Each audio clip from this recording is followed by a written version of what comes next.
دینی اصلاحاتی اور معلوماتی ویڈیوز کے لیے دیکھتے رہیے عبدالرحمن سعیدی مدنی یوٹیوب جو چینل۔ انگوٹھے چومنا ہے تو انگوٹھے چومنا کوئی فرض واجب تو نہیں ہے.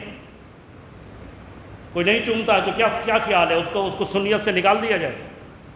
انگوٹھے کا چومنا یہ حدیث سے ثابت ہے، اور وہ بھی ضعیف حدیث سے.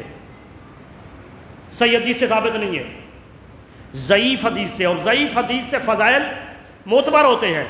جو کہتے ہیں کہ حرام ہے، بدعت ہے، شرک ہے، وہ بھی غلطی پر ہے، سراسر غلطی پر ہے. انہیں اس بات کا علم نہیں کہ حدیث ضعیف فضائل میں معتبر ہوتی ہے.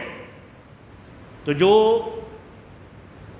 یہ حدیث پاک ہے وہ ضعیف ہے، لیکن چومنا ہمارے ہاں کوئی فرض واجب نہیں. ہمارے ہاں یعنی امام اعظم ابو حنیفہ کا موقف کا یہ ہے کہ انگوٹھے چومنا مستحب ہے. مستحب، کوئی چومے گا تو بہتر ہے، اور نہیں چومے گا تو اس پر کوئی ضروری نہیں ہے کہ یہ سنیت سے خارج ہے. ایسا نہیں ہے، وہ سنیت سے خارج نہیں ہوتا.